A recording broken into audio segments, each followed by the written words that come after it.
Hello friends, welcome to my channel. Friends, తల్లికి వందనం పథకానికి సంబంధించి మనకి కొంతమందికి కొన్ని డౌట్స్ ఉన్నాయి. చాలా వరకు కామెంట్స్కి అన్నిటికీ నేను రిప్లై ఇచ్చాను. ఈ వీడియో ఒక్కటి చూస్తే మీకున్న డౌట్స్ అన్నీ చాలా వరకు క్లియర్ అయిపోవచ్చండి. చాలా డౌట్స్ అయితే చాలా మందికి ఉన్నాయి. దీనికి సొల్యూషన్ ఏమిటో నేను చెప్తాను. సో గ్రీవియన్స్ ఒక్కటే కాకుండా కొన్ని సమస్యలకి ఇంకొక పరిష్కారం కూడా ఉంది, అది కూడా చేయాల్సి ఉంటుంది. సో మరి ఇప్పుడు మనం సచివాలయంలో మనకి గ్రీవియన్స్ పెట్టుకోవడానికి డిజిటల్ అసిస్టెంట్ లాగిన్లో అయితే మనకి ఏమేమి ఆప్షన్స్ ఇచ్చారంటే, మనకి పిల్లవాడు అర్హులే కానీ అర్హత కలిగిన మరియు అనర్హత కలిగిన జాబితాలో వివరాలు లేవని, అంటే ఎలిజిబుల్ లిస్టు ఇన్ఎలిజిబుల్ లిస్ట్లో నేమ్ లేదని ఒక ఆప్షన్ ఇచ్చారు. సో మరి ఇలా ఉంటే మీరు గ్రీవియన్స్ అనేది పెట్టుకోండి. అలాగే పిల్లలు తల్లి దగ్గర బియ్యం కార్డులో లేరు అని ఒక ఆప్షన్ అయితే ఇచ్చింది. అంటే కొంతమంది కార్డులో ఉండరు కదా, అలాంటి వాళ్ళు లేరు అని వచ్చి ఆ అమౌంట్ పడకపోతే గ్రీవెన్స్ పెట్టుకోవచ్చు. అంటే కార్డులో ఉండి కూడా లేరని వస్తే పిల్లలు లేదా తల్లి ఒకే ఇంట్లో లేరు అని ఒక ఆప్షన్ అయితే ఇచ్చారు. అలాగే పిల్లలు లేదా తల్లి ఒకే బియ్యం కార్డులో లేరు అని అయితే ఇంకొక ఆప్షన్ ఇవ్వడం జరిగింది. అలాగే ఒకే యుఐడి ఉన్న పిల్లలు తల్లిదండ్రులు లేదా సంరక్షకులు అని, అంటే ఇద్దరికీ ఒకే ఆధార్ కార్డు ఉందని కొన్ని దగ్గరలో మనకి రాంగ్గా వచ్చింది కదా. అలాగే ఇంట్లో లేని పిల్లలు లేదా తల్లి అని ఇచ్చారు. అంటే ఇంట్లో లేని వాళ్ళు అంటే వేరే, ఇప్పుడు మా చైల్డ్ డీటెయిల్స్ ఉండి మదర్ వేరే వాళ్ళది ఉంటుంది కదా, అలాంటి వాళ్ళకి వేరే వాళ్ళ అకౌంట్లో కూడా మనీ పడిపోయింది. అంటే ఇప్పుడు మనం స్టేటస్ చెక్ చేసేటప్పుడు, ఇప్పుడు స్టూడెంట్ స్టేటస్ చెక్ చేసేటప్పుడు మన పాపది కానీ మన బాబుది కానీ నేమ్ వస్తుంది, కానీ మదర్ నేమ్ అనేది వేరే వాళ్ళ నేమ్ వస్తుంది. అలాంటప్పుడు అలా వాళ్ళ అకౌంట్లో కూడా పడిపోయింది అమౌంట్ అన్నమాట. సో ఇలా కూడా మాకు దగ్గరలో ఉన్న వాళ్ళకి ఒకరికి జరిగింది. ఇప్పుడు వాళ్ళతో కాంటాక్ట్ అయ్యి మాట్లాడి ఆ డబ్బులు వాళ్ళకైతే ఇప్పించడం కూడా జరిగింది. సో ఇలా కూడా జరుగుతున్నాయి. కాబట్టి మీకు అలా ఉంటే మీ అకౌంట్లో ఇంకా పడకపోతే వాళ్ళ అకౌంట్లో పడ్డాయేమో ఒకసారి చెక్ చేయండి. నెక్స్ట్ విద్యుత్, అంటే ఇప్పుడు కరెంటు బిల్ ఎక్కువ వచ్చింది అని కొంతమందికి ఇన్ఎలిజిబుల్ లిస్టులో ఉంది కదా, వాళ్ళకి కూడా గ్రీవెన్స్ పెట్టుకోవడానికి ఆప్షన్ ఇచ్చారు. ఈకేవైసీకి అర్హత ఉంది కానీ రాలేదు అని అదొక ఆప్షన్ ఉంది. నెక్స్ట్ 4 వీలర్, అంటే కార్ లేదు కానీ ఉందని వచ్చింది, దానికి కూడా ఆప్షన్ ఇచ్చారు. అలాగే ఇన్కమ్ ట్యాక్స్, అంటే మేము ఇన్కమ్ ట్యాక్స్ పే చేయలేదు కానీ సో పే చేస్తున్నామని వచ్చింది కదా, వాళ్ళకి ఆప్షన్ ఇచ్చారు. సో చెల్లని బిడ్డ లేదా తల్లి సంరక్షకుడు ఆధార్ అని, అంటే ఆధార్ కార్డు చల్లదు అని వచ్చింది ఉంటే దానికి ఆప్షన్ ఇచ్చింది. అలాగే ల్యాండ్ ఎక్కువ ఉంది అని దానికి ఆప్షన్ ఉంది. అలాగే తల్లి లేదా బిడ్డ సంరక్షకుడు లేదా తండ్రి వీళ్ళందరూ కూడా డెత్ అనే ఒక ఆప్షన్ అయితే ఉంది. నెక్స్ట్ తల్లి లేదా సంరక్షకుడు, అంటే గార్డియన్ అందుబాటులో లేరు, బయట పనిచేస్తున్నారు అని ఒక ఆప్షన్ అయితే ఇచ్చారు. నెక్స్ట్ బియ్యం కార్డు లేదు అని కూడా ఒక ఆప్షన్ ఇచ్చారు. ఇలా మనకి ఇంకొకటి ఏంటంటే అర్బన్ ప్రాపర్టీ గురించి ఒక ఆప్షన్ ఇచ్చారు. అలాగే తల్లి ప్రామాణీకరణం చేయలేకపోవడం వలన అమౌంట్ పడలేదు అనే దానికి ఒక ఆప్షన్ ఇచ్చారు. అలాగే విద్యార్థి లేదా తల్లి లేదా గార్డియన్ ఇంట్లో తప్పుగా మ్యాప్ చేయబడ్డారు అని ఇలా కూడా ఒక ఆప్షన్ అయితే ఇచ్చారు.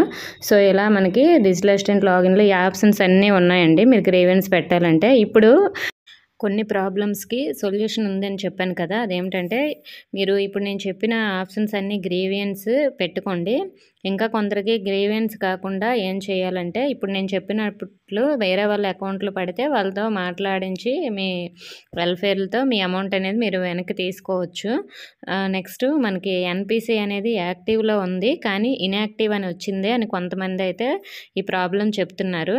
అలాగే కొంతమంది ఇప్పుడు ఒక పేరెంట్కి 2 పిల్లలు ఉన్నారనుకోండి, ఒకరికి అమౌంట్ పడింది, ఇంకొకరికి ఎన్పిసిఐ ఇన్యాక్టివ్ అని వచ్చింది అని ఇలాంటి ప్రాబ్లంతో ఉన్న వాళ్ళందరూ ఏం చేయాలంటే, మీ యొక్క వెల్ఫేర్ ఉంటారు కదా, మీ సచివాలయం వెల్ఫేర్, వాళ్ళకి ఈ ప్రాబ్లం చెప్పి ఆల్రెడీ యాక్టివ్లో ఉందండి అని చెప్పి మా డీటెయిల్స్ మీ పై ఆఫీసర్స్కి పంపించండి అని చెప్పాలి. అంటే సోషల్ వెల్ఫేర్ ఆఫీస్ ఉంటుంది కదా, సోషల్ వెల్ఫేర్ ఆఫీస్ వాళ్ళకి పంపించాలి మీ యొక్క డీటెయిల్స్. అంటే అవి ఏంటంటే, ఇప్పుడు మేము గూగుల్ షీట్లో పంపించాము, ఇవి ఎస్సీ స్టూడెంట్స్కి పంపించామన్నమాట. ఇలా వచ్చిన వాళ్ళకి మా జిల్లాకు సంబంధించి వాళ్ళు అడిగారు తల్లి Aadhaar number, student Aadhaar number, అలాగే పోస్టల్ అకౌంటు, అలాగే చైల్డ్ ఐడి, ఇలాగే చైల్డ్ నేము, అలాగే మదర్ నేము, నెక్స్ట్ ఏ బ్యాంక్ అకౌంట్‌కి ఎన్‌పిసి అనేది చేశారు. ఆ బ్యాంక్ అకౌంట్, ఐఎఫ్ఎస్‌సి కోడ్ ఇవైతే పంపించాలండి. ఇలా పంపించిన వాళ్ళకి జూలై 5న అందరికీ అమౌంట్ రిలీజ్ చేస్తారు కదా మిగిలిన వాళ్ళకి. వాళ్ళతో పాటు మీకు పడతాయన్నమాట. సో, ఇలా మీకు యాక్టివ్‌లో ఉన్న, ఇన్‌యాక్టివ్ అని వస్తే మాత్రం ఈ విధంగా అయితే చేయండి. అలాగే ఒక ఇంట్లో ఒకరికి పడి ఇంకొకరికి పడకపోయిందనుకోండి, ఎలిజిబుల్ అని చూపిస్తుంది స్టేటస్‌లో, ఎలిజిబుల్ లిస్ట్‌లో ఉంది. ఎన్‌బీఎంలో కూడా ఇద్దరు ఎలిజిబుల్ అని చూపిస్తుంది. అయినా పడలేదనుకుంటే మాత్రం వాళ్ళు గ్రీవియన్స్ అయితే పెట్టుకోండి సచివాలయం డిజిటల్ అసిస్టెంట్ దగ్గర. సో, మరి ఈ రోజు నుంచే మనం పెట్టుకోవాలి. 20 లోపు అయితే పెట్టుకుంటేనే మనకి 30న ఇంకొక ఎలిజిబుల్ లిస్ట్ రిలీజ్ చేస్తారు. అప్పుడు మీ నేమ్స్ వస్తాయి. వీళ్ళందరికీ జూలై 5న అమౌంట్ రిలీజ్ చేస్తారు. అలాగే ఇప్పుడు 10th క్లాస్ ఎవరైతే కంప్లీట్ అయిపోయారో, ఇంటర్మీడియేట్ జాయిన్ అవుతారో వాళ్ళైతే గ్రీవెన్స్ పెట్టాల్సిన అవసరం లేదు. జాయిన్ అయిపోతే కాలేజ్‌లో పేరు అనేది మనకి ఎంటర్ అయిపోతే ఆన్‌లైన్‌లో గవర్నమెంట్‌కి లిస్ట్‌లో ఆటోమేటిక్‌గా వచ్చేస్తుంది. ఎవరైతే ఫస్ట్ క్లాస్‌కి వెళ్తున్నారో వాళ్ళు కూడా అవసరం లేదు. సో, మీకు ఇంకా పెట్టాలనుకుంటే మీ డిజిటల్ అసిస్టెంట్ పెడితే పెట్టొచ్చు.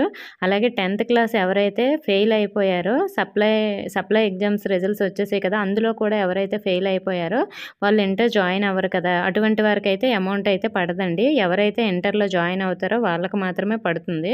ఎందుకంటే ఇది 2025, 26 అకాడమిక్ ఇయర్ కాబట్టి ఎవరైతే ఇప్పుడు చదువుతూ ఉంటారో, చదవడానికి జాయిన్ అవుతారో వాళ్ళకి మాత్రమే అమౌంట్ రిలీజ్ చేస్తున్నామని చెప్తున్నారు. మరి సప్లైలో ఫెయిల్ అయిపోయిన వాళ్ళకి కూడా అమౌంట్ అయితే రాదు.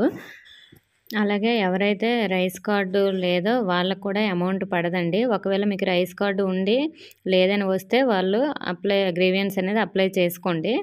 నెక్స్ట్ ఇప్పుడు ఒకవేళ మీరు 4th అంటే ఒకరు కామెంట్ చేశారు, మా అమ్మాయి 6th క్లాసు, అలాగే ఇంకొక అబ్బాయి 4th క్లాసు, కానీ అమ్మాయికి పడింది అబ్బాయికి పడలేదన్నారు. ఇటువంటి వాళ్ళు కూడా గ్రీవియన్స్ అనేది పెట్టుకోవాలండి. నెక్స్ట్ ఎలిజిబుల్ లిస్ట్‌లో నేమ్ ఉంది.